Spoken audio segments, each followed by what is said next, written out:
Hello, everyone, and thank you for joining this week's status update. I'm Retro, a contributor at the Sustainable Ecosystem Scaling Core Unit, and I'm here to talk about the educational content that we're creating for Season 2 of the Incubation Program. Looking at the agenda today, we're going to start by revisiting the lessons learned from Season 1 of the Incubation Program and talk about how we're applying those lessons to drive better outcomes through high quality content. We'll then take a look at the content structure that we're creating to deliver the incubation program's curriculum, and then use the capital flows and budgeting chapter as an example and context to demonstrate the content structure. From there, we'll talk about the continuous content development process that SES is implementing and answer any questions that you have at the end. So, by revisiting the lessons learned from season one, we quickly identified that our content has gaps. This is natural for content in an evolving environment like MakerDAO, but also we learned that the depth of the prepared material for the incubation program required much deeper discussions into topics than were originally anticipated. As a reminder, most of our content was created in May of 2021. And since then, a lot of things have changed. Part of that too has been the facilitator focus. Initially, SES was incubating teams of core units, but throughout the first season, we identified that the facilitator is the key to a core unit success and value alignment and compatibility in the DAO. So more of our effort should be focused on preparing that individual to lead a decentralized team rather than preparing a decentralized team to work at the DAO. This also talks to value alignment. So the third lesson that we learned was that we needed to embed the values and concepts of MakerDAO into every aspect of the content. Originally, values were taught early on in the program, and then topics or concepts of how those values are manifested were then discussed. But the specific call out of aligning each of those values and reinforcing each of those values at every step of the incubation program is something that we're looking to achieve with this content refresh. And then lastly, we also want to foster the self-learner. So right now, our program doesn't foster curiosity in a guided manner. Much of the content and education is delivered through a one-on-one meeting or a subject matter expert meeting with the incubation team. And this unintentionally created barriers of entry, both for our program participants because they needed to wait for this weekly meeting to come around, or they had to explore the ecosystem on their own in an unguided manner. And correcting that and fostering curiosity not only supports the program, but also creates content that the rest of the DAO can use for onboardings or education, or not even the DAO, but DeFi participants if they wanted to get exposure to MakerDAO at a deeper level. We felt that the material that we're creating needs to be accessible for all of those parties. So translating these lessons into goals for high quality content, we first want to start by unlocking the strengths of a decentralized organization. Internally, this will create a consistent onboarding experience, not only for incubation program participants, but also for other permanent team members on core units by making this content accessible. But it also mitigates the lack of alignment at the DAO by focusing on educating around best practices and how the DAO's values support those best practices. We're also aiming to increase the incubation program's efficiency and return on investment for the DAO by decreasing the time required to educate incubation participants while also increasing the knowledge transfer.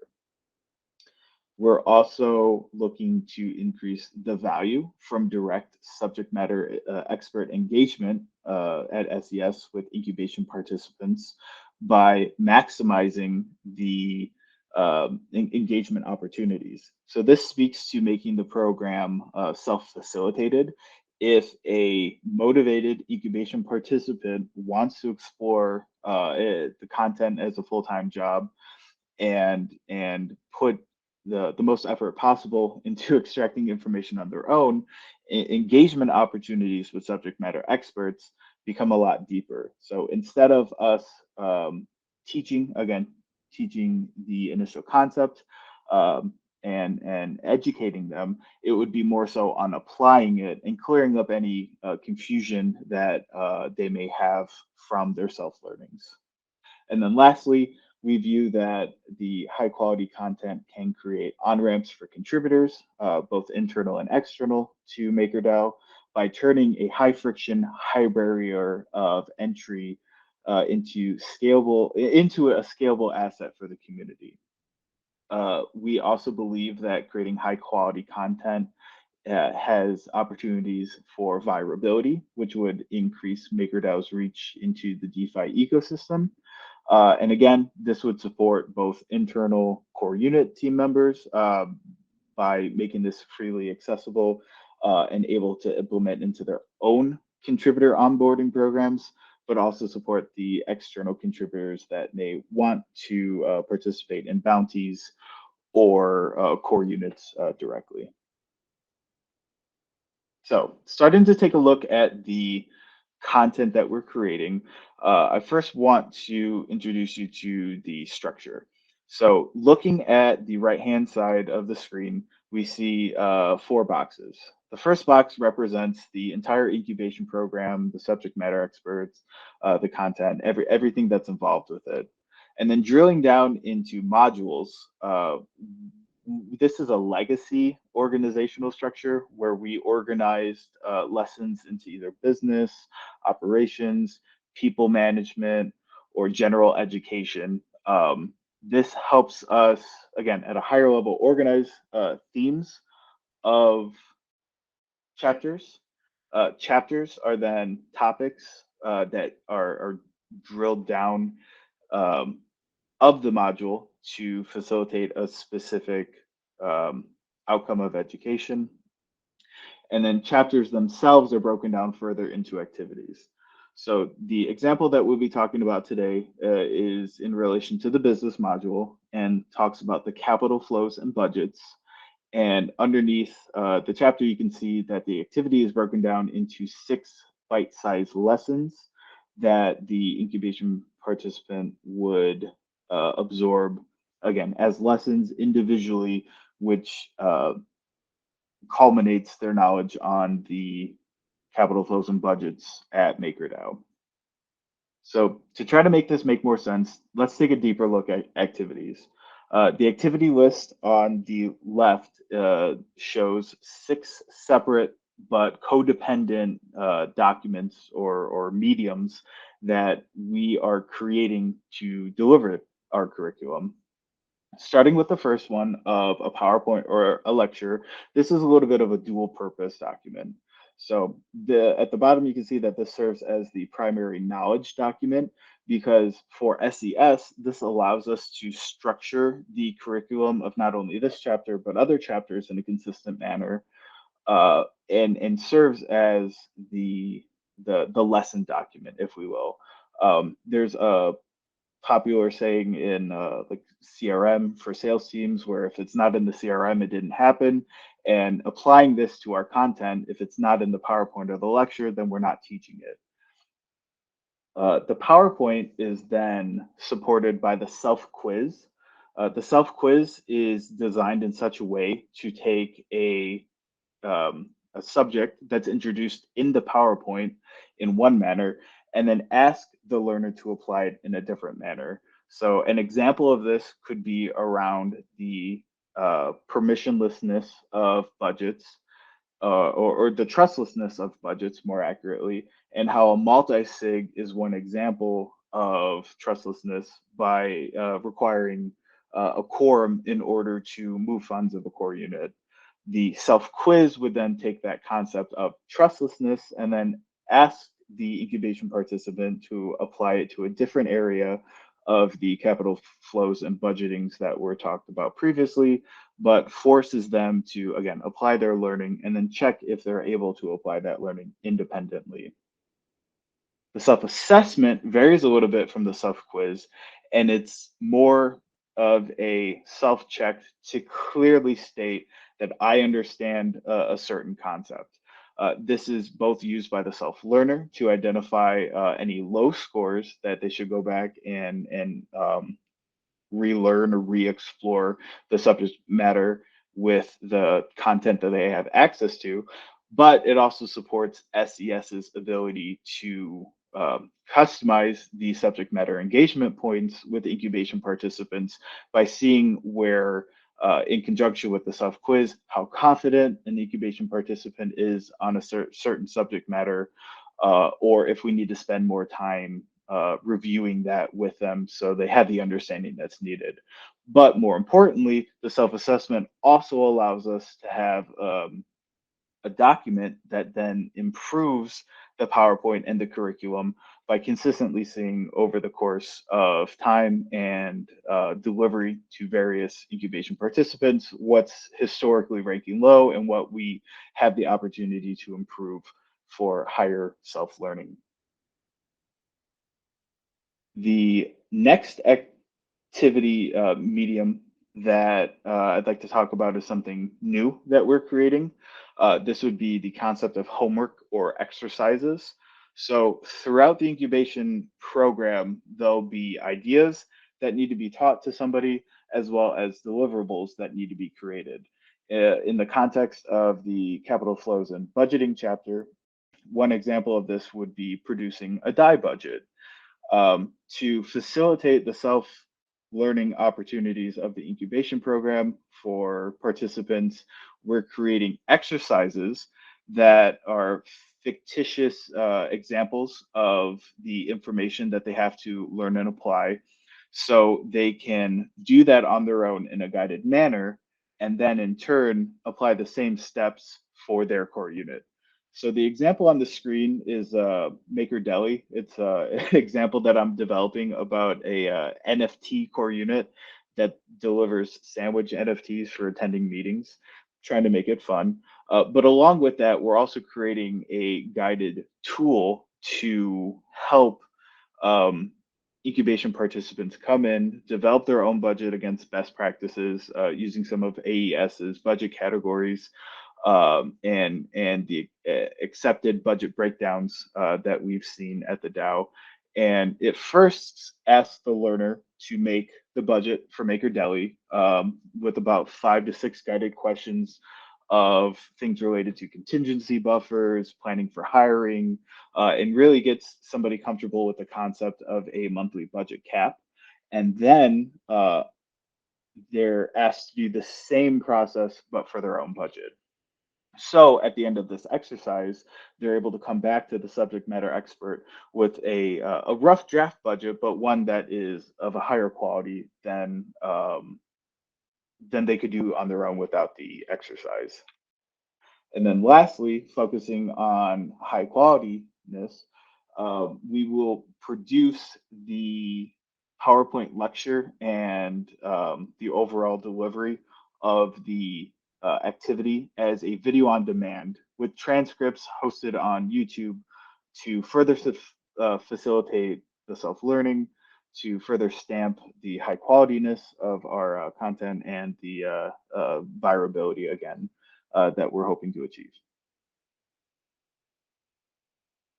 The two primary types of activities that we're taking these diverse mediums and creating are lectures and labs. So lectures will be more so focused on the value alignment and delivery of information to the learner, and labs will be focused on using the information delivered in a lecture, revisiting it in a specific way, and then applying it to produce a deliverable.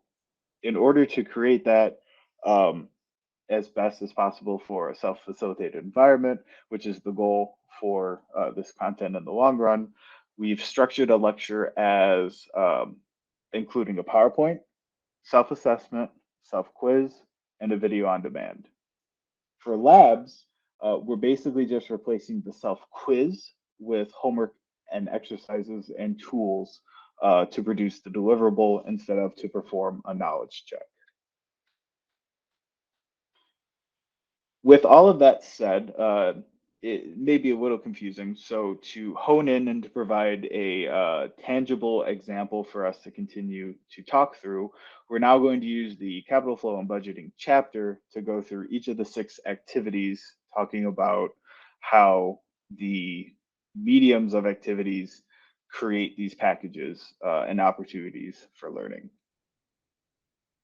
First, the first activity for the capital flow and budgeting chapter is a introduction lecture. It starts by discussing the value alignment of budgets to the DAO's values of decentralization, permissionlessness, and trustlessness, and then talks about how these values manifest budgeting challenges.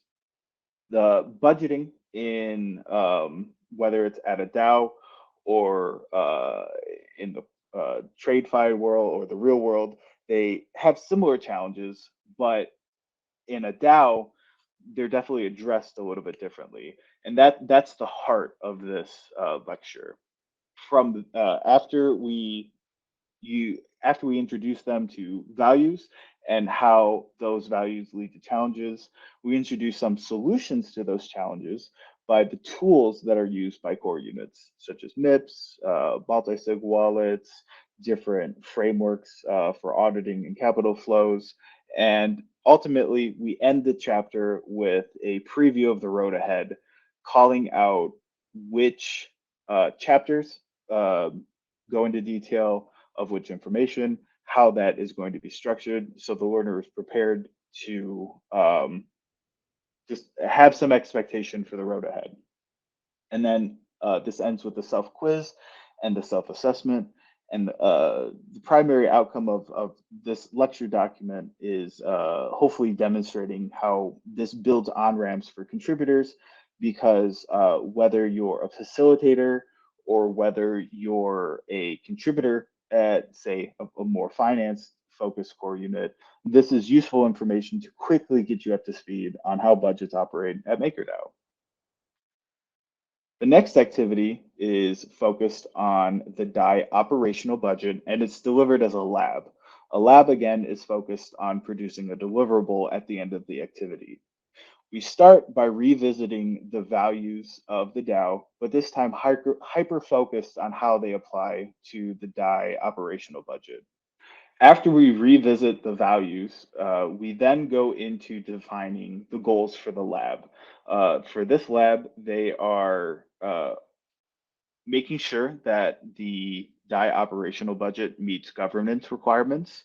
It's also ensuring that the Dai operational budget meets the best practices at the DAO. And then we introduce the learner to the SES's budgeting concepts, specifically focused on defining a monthly budget cap and how a core unit can flex their spending up and down against that cap to solve some of the challenges that were talked about in the previous lecture.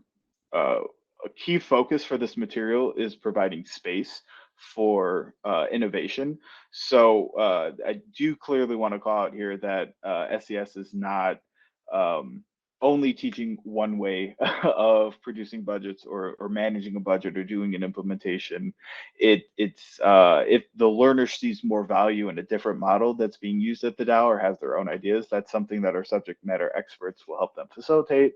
But if they come in more focused, say, on the mission of their core unit and not necessarily how to apply decentralization and play with some of the levers available to them, then we do have this predefined and DAO supported best practice available to them to easily apply to their core unit. The activity ends with the example exercise. Again, the MakerDAO exercise about talking about drafting their initial budget MIP, planning for hiring, planning for different contingency buffers, if they're going to events, some technical spends, things like that. And then the homework ends with them applying what they learned in the exercise to produce their own preliminary introductory Dai budget.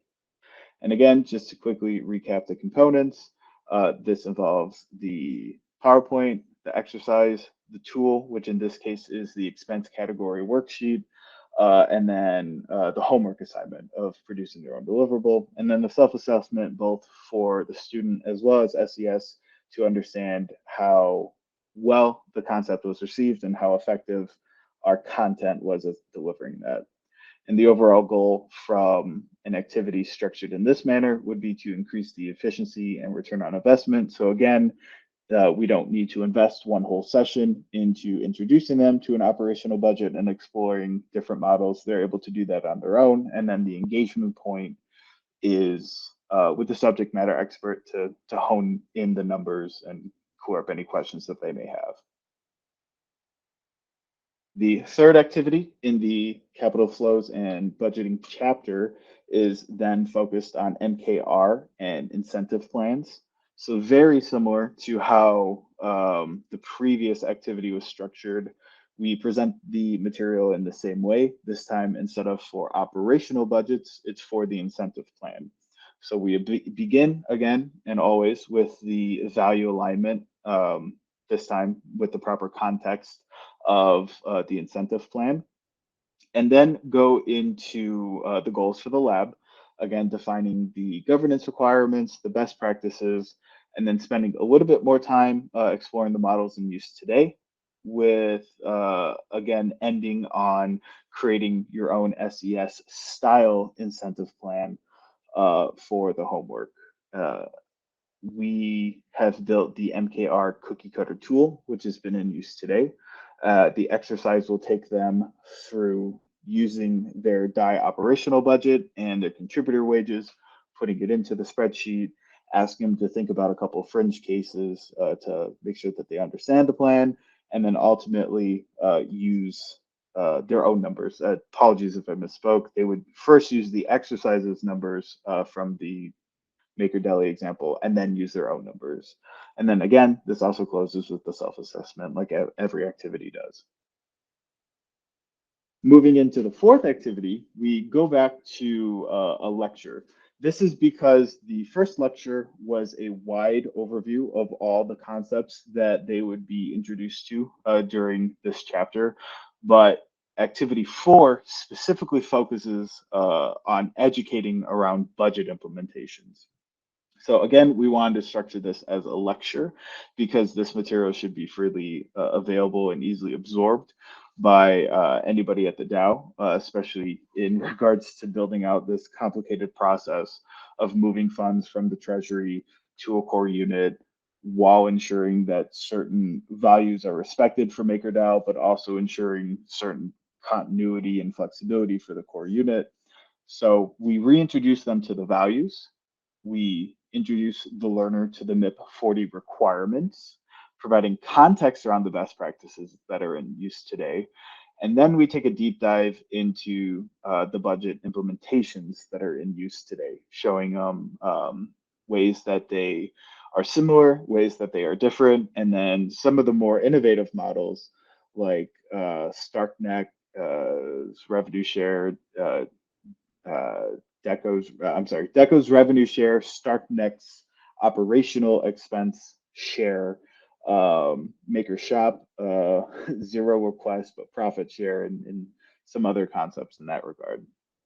After they have a wide overview of the budget implementations that are used today, we take a lot more time introducing them to the tools that make up those budget implementations, how they're applied, how they're used, the value behind them. And then lastly, we again facilitate a deeper dive into the auditor framework, specifically placing each of the tools into the payment flow, going into details about how they're used, and setting up the learner to build their own payment implementation in the next lecture. In the next activity. Since this is a lecture, this doesn't have an exercise and is more focused on the concepts that are being taught. So it ends with a self-quiz and a self-assessment.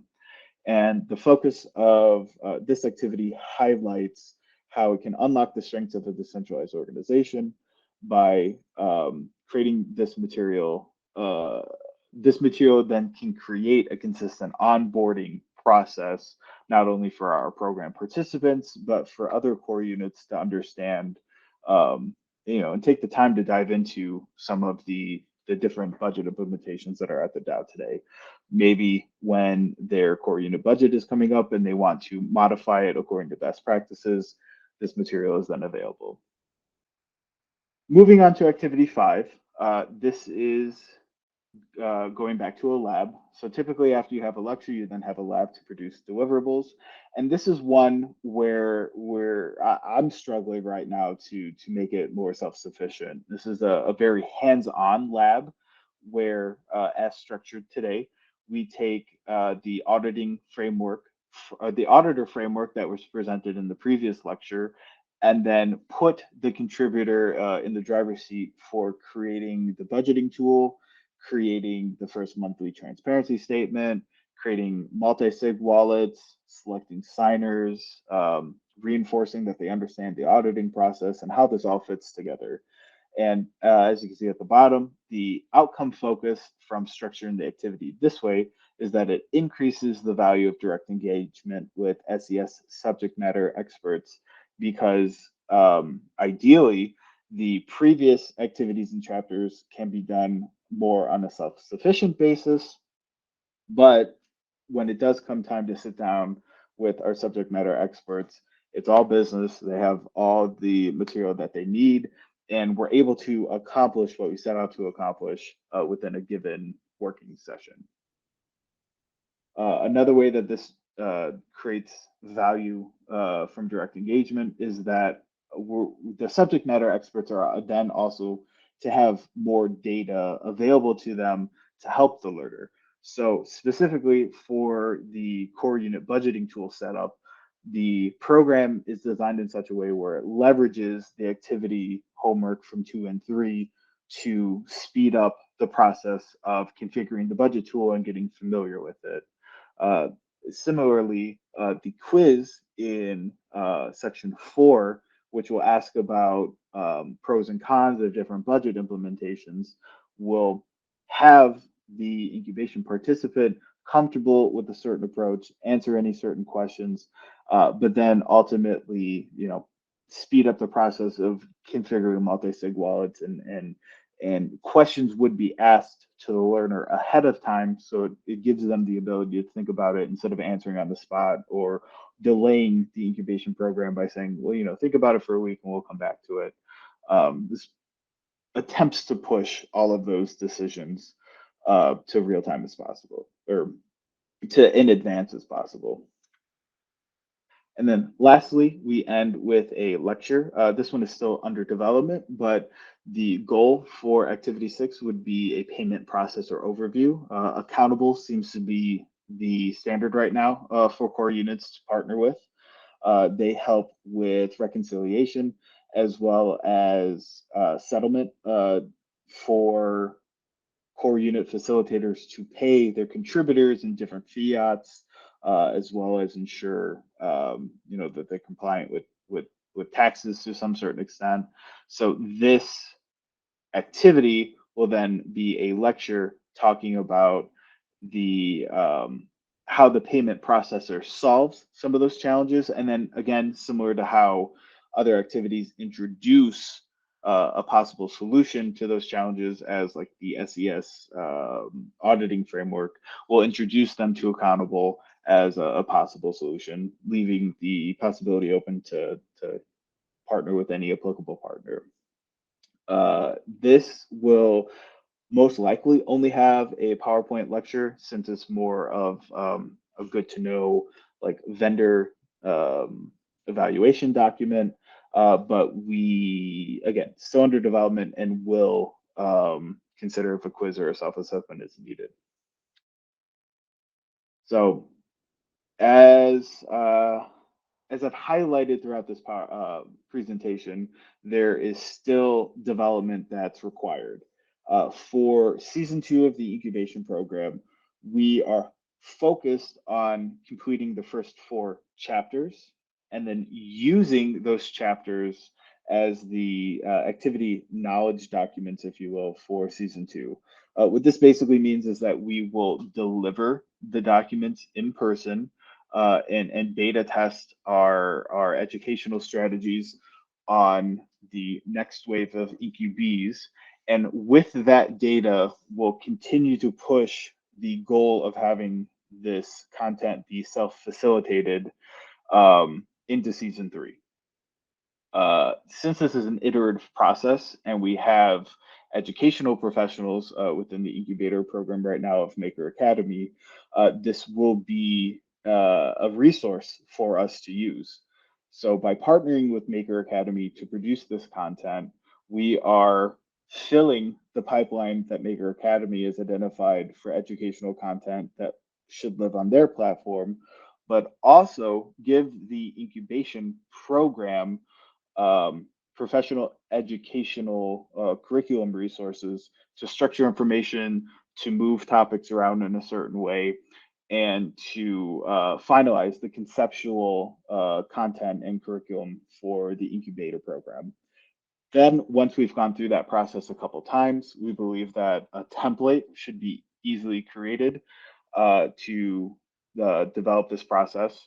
And we will also produce a content developer guide to ensure that the concepts that I've talked about having quizzes paired to certain lessons and self-assessments, serving as a feedback loop for the overall program, will be documented and available for more content to be created. We also will continue to improve the quality.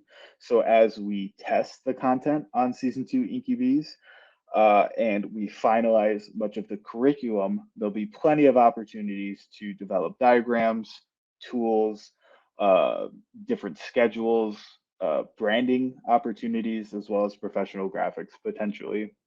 And like I've mentioned before, the ultimate goal from this refresh is to provide self-facilitation of the curriculum.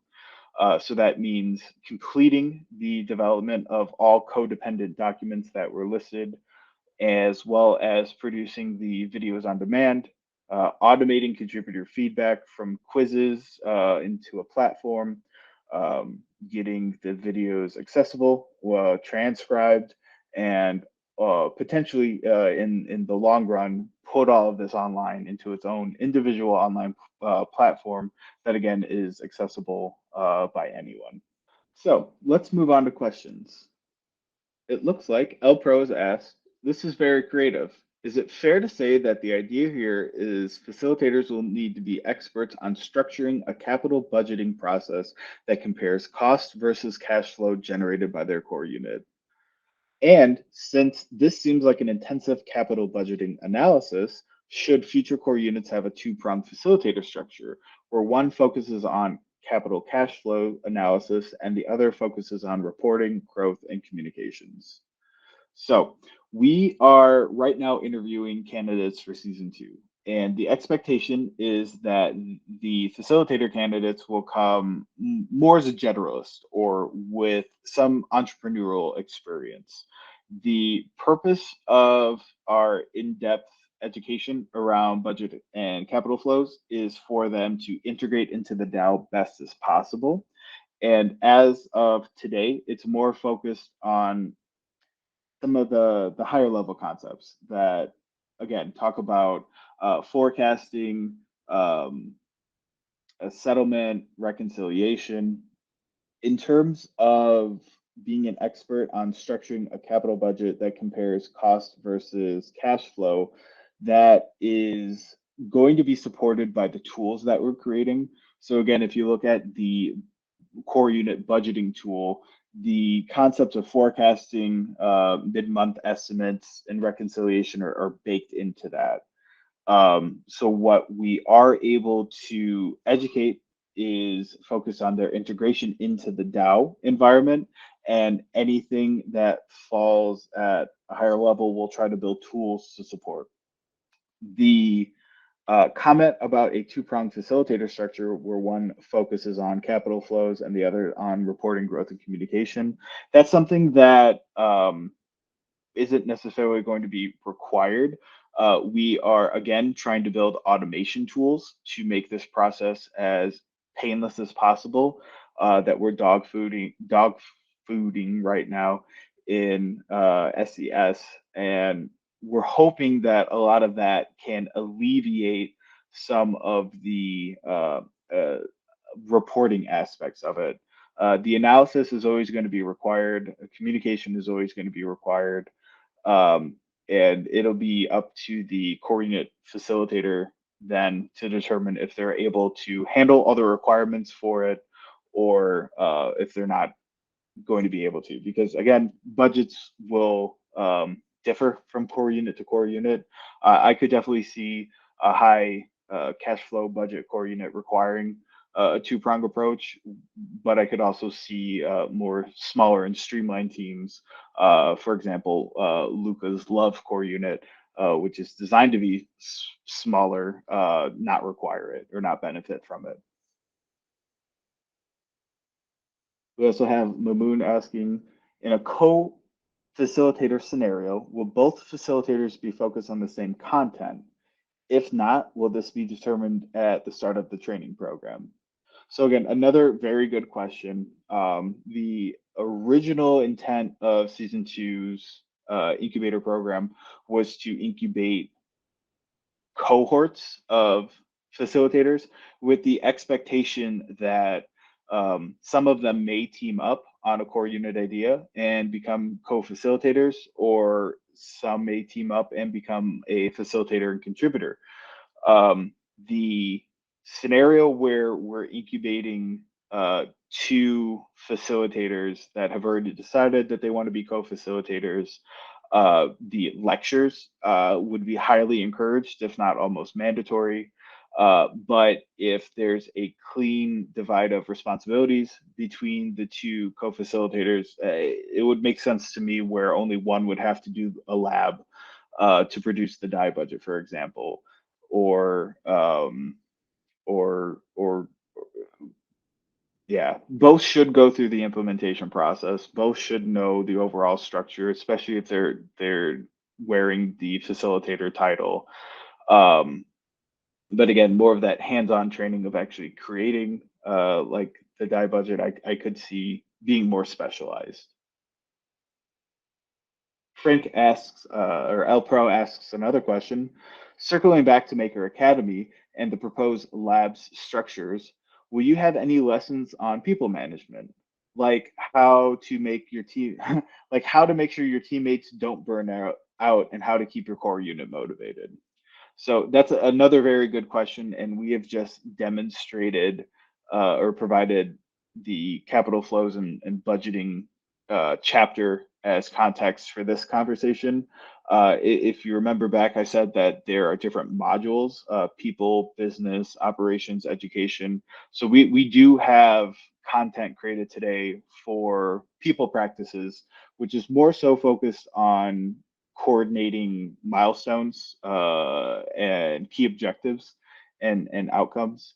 Um, the the lessons related to burnout are real, and keeping a core unit motivated is real, and that will be more of the second wave of this continuous content development process. The first one being focused on what's required in order to prepare a facilitator to lead a team and report to the DAO.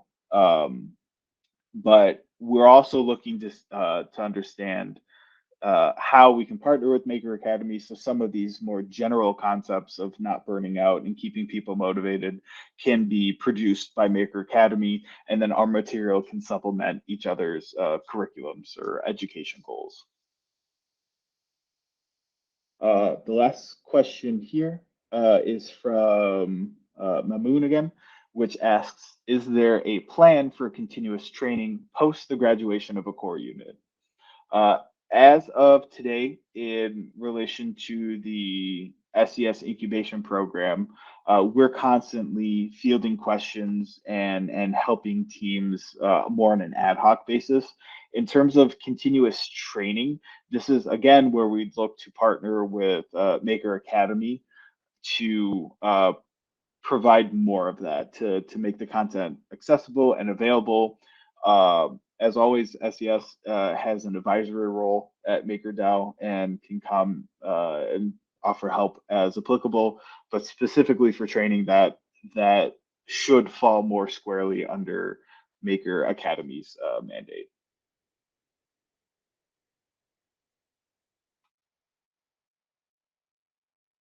Well, I'd like to thank everyone again for attending our status update this week on educational content. I wanted to give a quick shout out to Sarah, who's supporting and co-project managing this initiative within SES. Everyone is available to continue this conversation on SES's Discord in the forums, or explore the content on our public page as well. Thank you and have a great day.